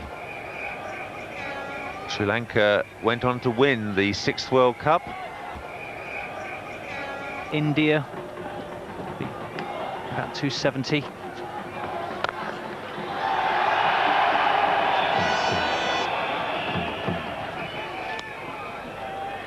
He's been batting well, Rahul Dravid. I remember playing Kenya playing India in Bristol. Asif was, you know, it was same level with Sachin Tendulkar in terms of composure and leadership. You know, Ganguly, he was in the same league. So really, I've seen Asif grow in the game, and I'd say he's a great leader. I think we've had a fair tournament. We've scored well against the big boys. Most of the matches we've scored over 200. It's the bowling department that has been a little weak, and hopefully when we go back, we're going to do a lot of work in that. But when we got back, I felt that the administration did not give me the comfort. They were looking for something, and I think I played a smart one, because instead of being kicked out or being giving not an honorable exit, it is better I come out. I remember when Asif said he was going to retire, he called me up and he was asking me, what do you think about this decision? How should I, you know, announce it? Should I call for a press conference, or should I issue a statement? And I remember telling him that there's still a lot in him. It was too early for him to retire. Before going to the World Cup 1999, I had contemplated to retire from international cricket after the World Cup. However, I was requested by a number of national cricket officials to rescind the decision until after the World Cup is over. After having captained Kenya at the World Cup, I have reviewed the issue of retirement with my parents, family and well-wishers, and I have decided to retire from international cricket. The Asif retiring as captain, it puts it even into a more precarious position. India naming their team today for the Four Nations, and I believe South Africa are also about to name their team. Why is it taking so late for Kenya to name the team, and yet, as it were, we are the underdogs? In light of Asif's retirement. Yes, what has happened? We were waiting for the new selectors to be named by the association. I tell you one thing, after the press conference, it was one of the most challenging times for me. I actually became sick because it was something I was giving up after 20 years. And I was giving up not because I wanted to give up, because I was made to give up. and I could still take this team to, because that was a critical stage, because we had just gotten into international cricket. But if the system was not there to support, it was better that I felt that I come out. For me, I thought it was the wrong time, because I felt we still needed him. At that time, there were no youngsters coming through to replace the seniors. He was at his peak. He was bowling well. It was an important decision, but he really had a, what do you call, a depression type of thing for that. You know, he really had a, what's the withdrawal symptom for not going to play sports. It's like leaving something you love. I still feel very disappointed that most of our cricketers, with the likes of Morris, Steve, Thomas, and a few other cricketers who have been great ambassadors to our country, in the sporting country, have all left in a very disappointing note. Asif Karim, who successfully captained the Kenya national cricket team for a number of years before retiring last year, seemed to have settled down to a more sedate lifestyle. Well, at least that's what we thought. Not so. Sports Monthly, whose first copy has already hit the streets, is a publication touching on all sports, including his favorite sport, cricket. Karim invited the five-time world cross-country champion Paul Tergat to the launching ceremony. Tergat already publishes a bi-monthly issue of the Athlete magazine. I realized that if I start a sports magazine, maybe that would help in my contribution to sports. So in 2000, we launched it, and it was very kind by Paul Tergat, who was the guest of honor, to co-launch it with me in that magazine. And since then, we've been running this magazine. I can say that he's very passionate about the sport. He's passionate of what he believes in. And also he wants to reach more to other young and upcoming sportsmen in this country. Using the sports magazine, is able to reach masses. A year after his retirement, Asif made his debut as a television presenter and cricket commentator. During the ICC knockout tournament in Nairobi, I did a TV show with him on NTV. I had never done anything. It was a live show, and I just took the plunge to do the highlights for the night. Welcome to the highlights of the first semi-finals between New Zealand and Pakistan. Before we get into the highlights, I would like to welcome to the studio my guest this evening, Chris Florence, from the BBC Radio World Service. This is Asif, who's never done broadcasting before, but he came out as a very good anchor. And I had different guests that come in, and even Ganguly was very kind to come one of the nights to talk about the Indian cricket and his experience with Kenya cricket. In 2001, Asif organised a cricket match to help the victims of the massive earthquake that occurred in Gujarat in India. My ancestors are from Gujarat. A terrible thing has happened in India. Cricket would be a good way to raise, because everybody is now starting to talk about how we can raise some money to help the people. And I took the initiative of speaking to my good friend, the former Sri Lankan captain Arjuna Ranatunga. And on the first phone call, he willingly supported the project, and he flew for the game. We raised well over $1 million shillings. In 2002, they were blessed with their fourth child, Imran. Asif's attention remained focused on his business, but Kenyan cricket was beginning to miss him. When we were selecting a team for 2003, we had a gap in the batting and we had a gap in the bowling. The call was made on, in my opinion, what was the requirement and what was the need for the team. And he says, I want you to, and I was gasping to what he was going to say. He says, I want you to be in the team for the World Cup. So I asked him, in the team as what? I said, the team needs you back. I have not played international cricket since my last World Cup. I played occasionally club cricket, just to keep myself going and just to, keep in touch. He says it doesn't matter. So long as you are in the team, for us that is more than enough. So he's telling me, are you just joking with me? Or I said, no. I'm a friend. I could joke with you, but now I'm not joking. I'm telling you, honestly, the country needs your services. Are you available? I was silent for a while, not knowing whether I should react happily, whether I should react sadly, or am I asking myself, going into bigger trouble here? So I said, I need to think about this. He was reluctant, to be very honest. He says, I don't know. I said, I have the confidence. And then I just asked myself, in 99, what happened? Where are we now? But then again, it came to, look, my country requires me. that comes well above everybody else. If they feel that I am required, I've got to put everything aside and I'll do my best of my ability. I told him, look, there's a lot of things I need to sort out. He says, we are confident that you're capable of sorting it out. And if he wanted to massage my ego, he really did it that night. Okay, so he did that, and I said, okay, I need to go back, at least discuss domestically. We had made a decision and we thought we'll stand by it. But he wanted to play, it's fine, he went for it.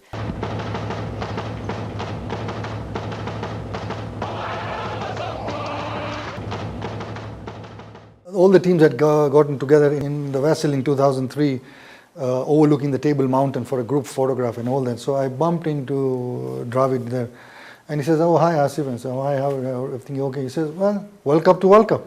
I said, "Well, I'm lucky. What else can I say?" You know. So it was interesting that the observations that come from international cricketers, so they were also aware of what was happening in Kenya cricket. Australians were 105 for 2 in 15 overs. Right. We had just scored about 170, so they were just butchering all the bowlers. Asif Karim coming into the attack, bowled quite well in their last game.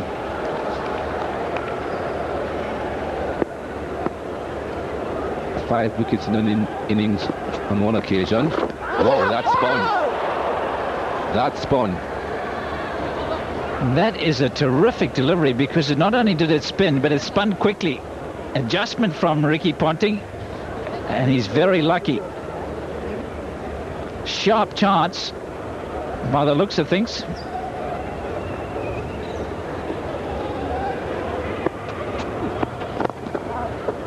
Well done, Asif. Watch this turn, it just opens him up beautifully. Had to late adjustment. Did it carry just to the left hand? Hitish Modi. Oh, he's having a little bit of trouble. He's bowling a good line to him. He's having to open up to play it on the leg side, then it's spinning away. That's got to be out close. Oh yes, oh yes. Well bowled. Quicker delivery after having spun a couple. Fizzed in the quicker ball. Caught the skipper by surprise.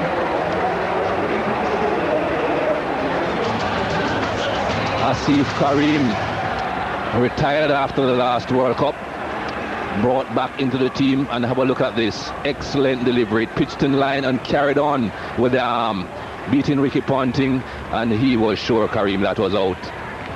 Steve Buckner, as usual, says out and then signals out. 109 for 3. I come into the bowl, and I bowl the first one to Ricky Ponting, and he just plays me down. The second ball, I bowled, turned a lot, it beat him, got an edge, it was dropped in the slips. And I said, hey, this is looking good here for me. Because I was enjoying myself, I was not under any pressure. And this was the third time I was playing on Kingsmead ground in Durban. First time I played in 95, then in 97, and this was the third time. And every time I bowled there, I realized it later, I had very good records on that ground. So when I bowled that second ball, and I saw him struggling, I realized there's a turn on the wicket. So I kept the pressure on, bowling a good line, and every ball he struggled, Ponting. And then on the fifth ball, in fact, after the second ball when he was dropped, and I came back, Buckner was smiling, we were smiling at each other. It was like telling me bad luck, because that's a prize wicket to get. So on the fifth ball, I said, let me try him the arm ball. And I come in and deceived him with an arm ball, and then the rest was history. I mean, you get a player that has been dominating cricket for a lot of years, and really it was a pleasure to get Ricky Ponting. Lost the same amount of wickets though. Well fielded. Usually a very good fielder, Collins Abuya.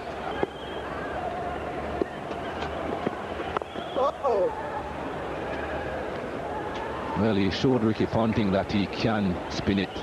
Karim now is showing Darren Lehman that he can. And he's got a slip in place for the one that goes on with the arm. That's what normally happens. You bowl one that really turns a lot, surprises the batsman. The next one goes on with the arm, looks for the turn, and nicks it to slip.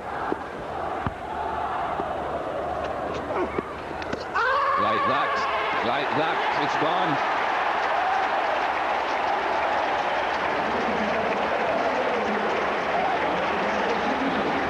Very good bowling, very thoughtful bowling. He spun one where Lehmann had to adjust, then he lets it just go on with the arm, and Darren Lehmann, having seen the one before spin, allows for that, gets a little outside edge. Nicely taken by the keeper, kept his presence of mind, stayed down, straight in the gloves. Little wobble here, out for 2, 117 for 4. The next came in Darren Lehmann, again a formidable record that he has, and again deceived him with a quicker ball, got him caught behind. So at one stage I bowled 2 overs, 2 maidens, 3 wickets for 0 runs. And I ended up bowling up to the last over. At one stage it was 8 overs, 6 maidens, 2 runs and 3 wickets. That's gone again. 3 wickets for Asif Karim.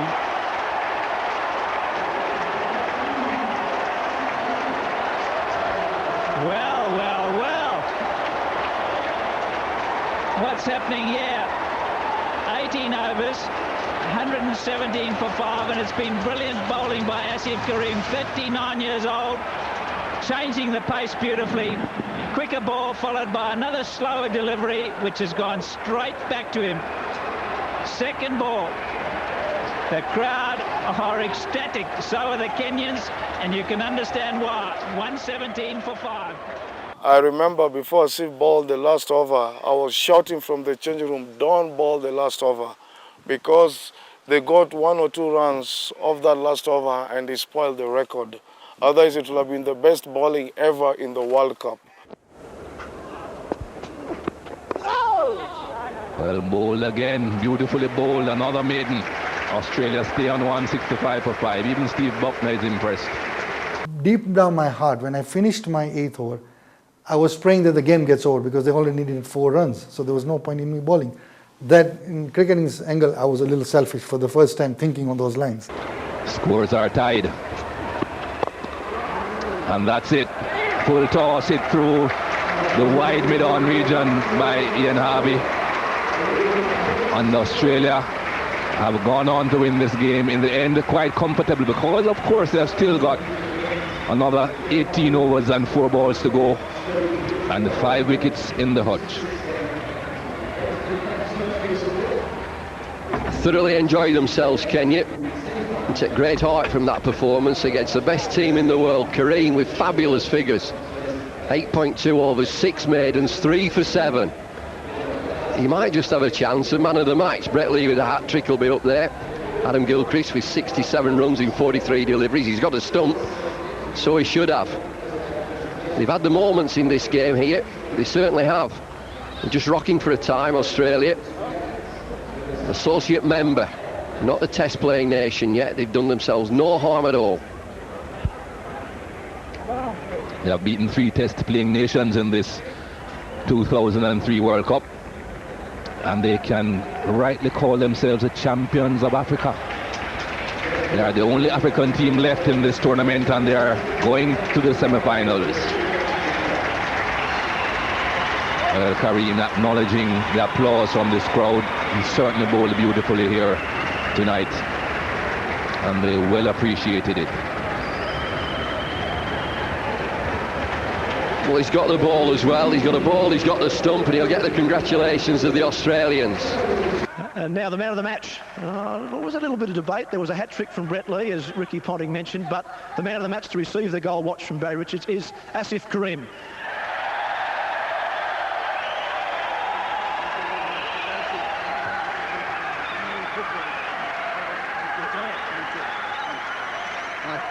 Asif, magnificent spell of bowling. 8.2 overs. Was it 3 for 8? Yes. Was that all part of your plan? Well, I think it's one of those wonderful days I had, and when I came in when the Australians were very much in a commanding position. And when I started bowling, I saw that there was turn on the wicket, and there was something on the wicket. So I was varying my bowling, and fortunately for me, and with the grace of God, I had a wonderful spell. Well, you certainly varied your bowling very nicely. You changed your pace well. I noticed you also bowled a couple of deliveries from well behind the stumps, plenty of experience there, eh? Well, with 20 years in the back, I better use that experience. Well, you've retired once already. What was that all about? Now you're back bowling beautifully. Well, I retired after the '99 World Cup. I thought I had served the country quite well, and there were some other domestic matters and businesses to handle. But the board asked me to come back for the World Cup, and of course I found it as my duty to come and serve my country and in whatever capacity they need me. Well, you've only played 3 games in this World Cup so far. Are we going to see more of you in the next week or so? Well, next week is going to be very interesting, and I hope I'm in the lineup next week and hopefully do the job again. Well, mate, we wish you all the best for sure. You bowled beautifully tonight. Congratulations and good luck on Thursday. Thank you very much. You know, he put Australia at that time #1 team in the world on the back foot, like you can't believe it. So you know, our point was proved, and we as selectors, especially myself, we were very proud. In athletics, it's like, you know, running the 100 meters in 9 point something after you've come out of retirement. Or in football, it's like scoring 3 goals in a World Cup semi-final when you're out of retirement. So it was really a phenomenal, you know, bowling spell. I remember that well because I got man of the tournament during the hockey tournament. So I was watching it, but then when he took his first wicket against Ricky Ponting, I called everyone to the room. And then from there the atmosphere was amazing. And we watched it until he was announced the man of the match. Me, Mum and Irfan were watching it on TV, you know, back then we were recording it on the tape, you know, the VCR tapes. And he got someone out and then eventually got Ricky Ponting out and we were like jumping all over the place like, oh my gosh. People remember a lot of defining moments in life. This incident is equally remembered. Well, if you talked about the World Cup 2003 in Kenya, nobody forgets this incident.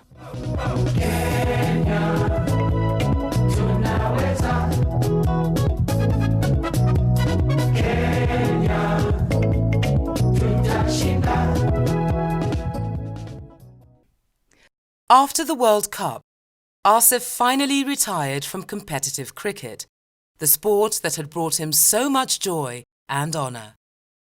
I used to live in Mombasa.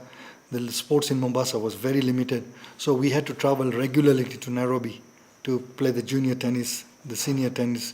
The cricket was nationally played in Nairobi. So I had a huge support from my family, and then of course after I got married, my wife equally supported me very, very strongly.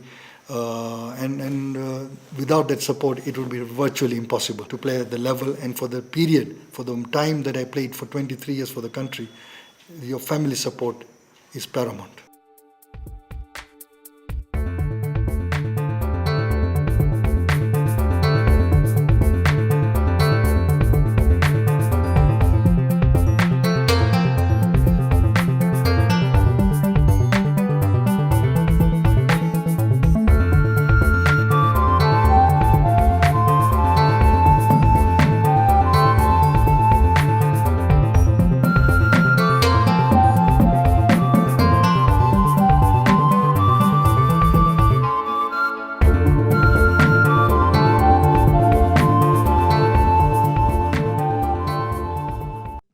A few weeks later, Asif was called to Sharjah to do commentary on television. And so is Asif Karim.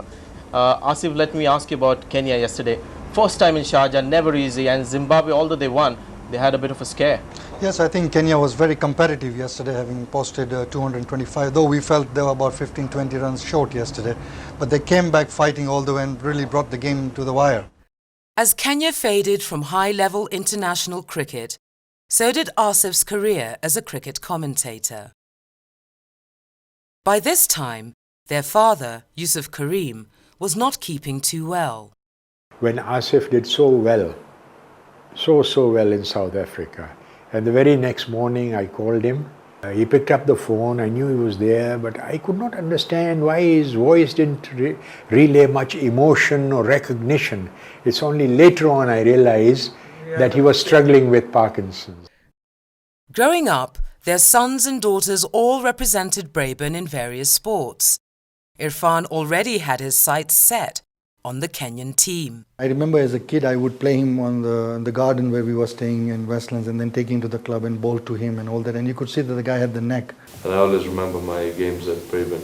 because we were so competitive and we enjoyed all of them. Every match of his at Braben School, cricket, whether it was under 9 or under 10 or under 12, I would religiously make sure that I was there to watch him. When we played against Braben, where Irfan goes to study, I saw his son play, and I called Asif straight away. I said, Asif, you have given birth to a lion cub. He says, what are you saying? I said, yes, your son is going to play for Kenya at a very early age. By 2006, Asif and Nazneen's businesses had transformed into the Safinaz group of companies and moved into their own premises in Lavington. Insurance is the main business that I am in, and the public relations in the service industry is very, very important, and so we are doing a very difficult business. Asif loves business, and he loves talking about all sort of how you invest money, how you put in money, and you talk for hours and hours and hours. He is my role model because immediately after that, when he retired, he went to business because it is easy to make money, but also it is easy to lose money if you don't know how to invest well. Yes, and he has given me also opportunity as a person to learn from him how to be able to invest in my own. He understands business, that I have seen it. He has some, business sense. And you know Asif Karim, where is he now at the moment? The assets, the status. Asif was not that big when I saw him 10 years before, 11 years before. He has a lot of, I say business acumen. He understands that this is the thing, if I do, I can earn money, I can earn status, etc.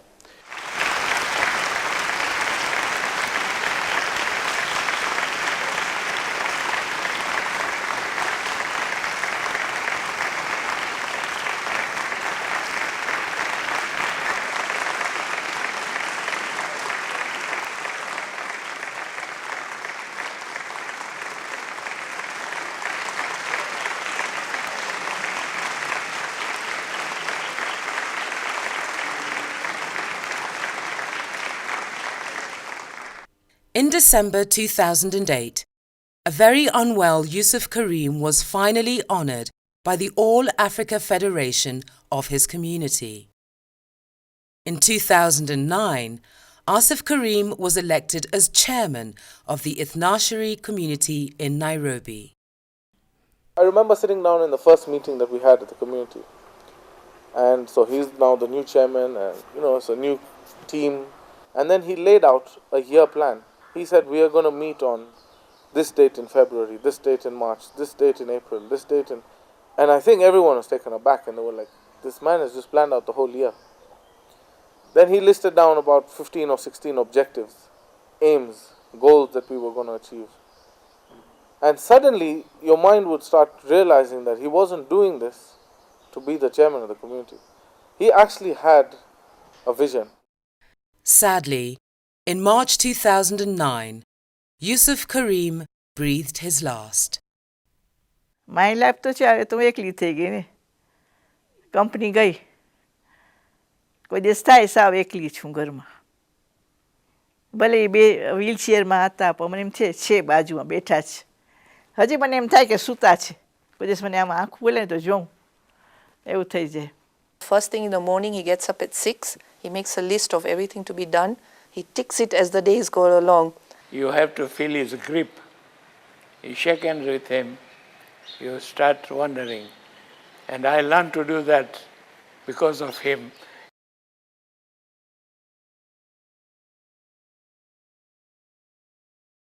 While still in school, Irfan was playing cricket for the Kenya team. It was my debut against Andhra Pradesh when Kenya took them on in a 3-day game. We had been hit all over the park for about 500 runs, I think. I came in and I saw the day off, the day, and I finished on about 7 not out. But then as the day went on, I found myself staying at the crease, getting runs easily. And at the end of it, I finished on 104. I got caught at extra covers, but I made my first century for the national team. And I think that was what changed everything for me, because that led to me being given a national contract. Asif added further credentials by qualifying as an arbitrator and also continued to be a vocal advocate of the government's role in sports. You look at the way the ministry is at the moment. You have a ministry of youth and culture and blah, blah, blah. And then at the end comes a small word called sports. How can a beautiful country like Kenya, that has produced world stars over the years from athletics to football to cricket to tennis, cannot have a ministry of sports on its own? There is something seriously wrong. And it's high time now, with the new dispensation hopefully coming in 2013, that the government then must ensure that we have a ministry of sports on its own with a huge budget, and have a ministry of sports that can handle, who knows what the value of sports is, because to me it's a multi-billion-dollar industry, and it's important that we take sports seriously. Fatima Karim graduated from Warwick University and Imperial College London with a Master's in Civil Engineering. She has represented her university and community in football, netball and tennis, and actively fundraises for various charities. Her younger sister Zainab continues to represent Braben in sports, publishes a magazine, and enjoys adventurous outdoor activities. In addition to this, she has a story published in a collection of short stories in the London Library. Imran is an active golfer and plays cricket, rugby and hockey for Braben School. He is also quite the technology expert.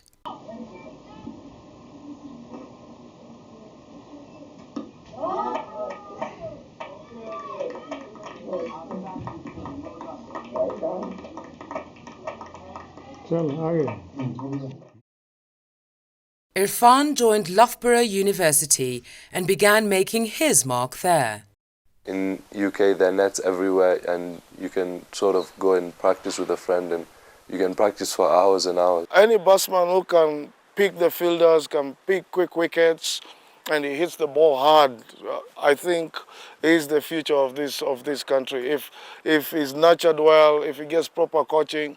Irfan Karim, the wicket-keeper for Kosbeke, is quite an influential batsman for them.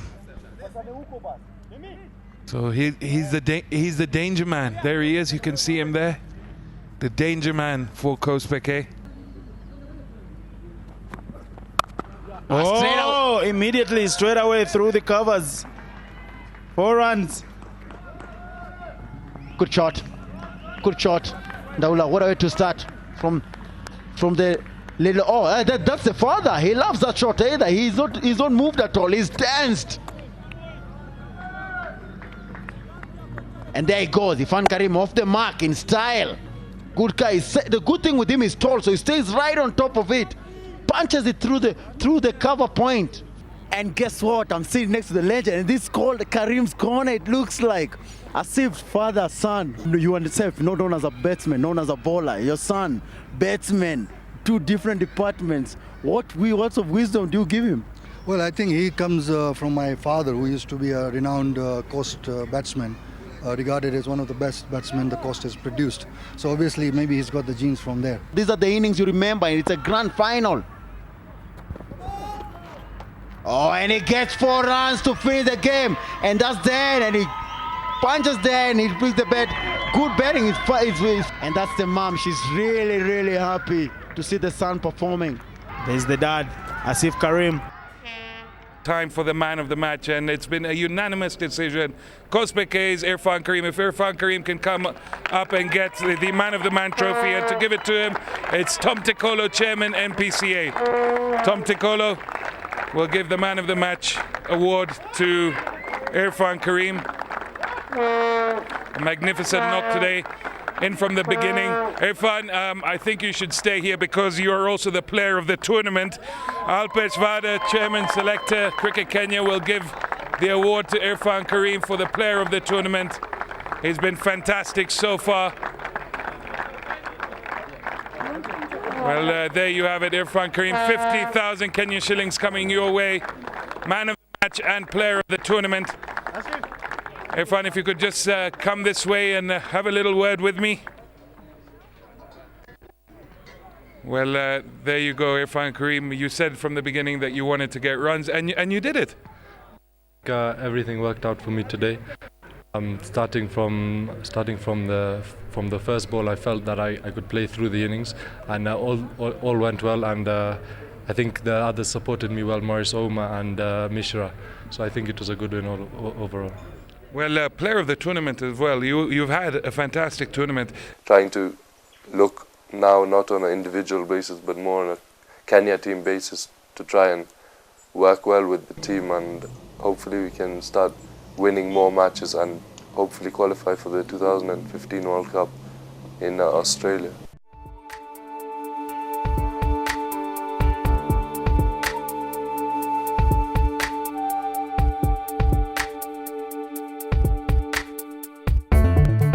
Yusuf Karim's achievements are immortalized by this road named after him in Mombasa. As the achievements of his family spread across the sporting world, who knows how they will be remembered in the years to come.